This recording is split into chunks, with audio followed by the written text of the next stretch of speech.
இந்த சம் கவனிங்க. Find any 3 rational numbers between -7/11 and 2/11. ஓகேவா?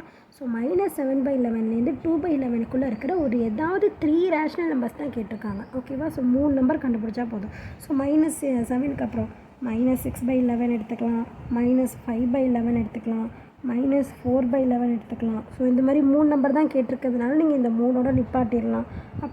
அப்படின்னா நீங்கள் இதில் எந்த 3 நம்பர் வேணாலும் எடுத்துக்கலாம். ஓகேவா? ஸோ -2/11, அடுத்தது வந்துட்டு -1/11, 0வும் இதுக்குள்ளே உண்டு, 1/11, அடுத்து 2/11 கிடையாது. ஓகேவா? ஸோ பிட்வீன் தானே, அப்போ இது ரெண்டுத்துக்கும் நடுவில் இருக்கிறது தான். ஸோ இதுலேருந்து இதுக்குள்ளே -1/11, 0, 1/11 இது எழுதுனீங்கனாலுமே கரெக்டு தான். ஓகேவா? ஸோ இதை பொறுத்த வரைக்கும் நீங்கள் எப்படி அட்டன் பண்ணாலுமே உங்களுக்கு கரெக்டாக தான் இருக்கும்.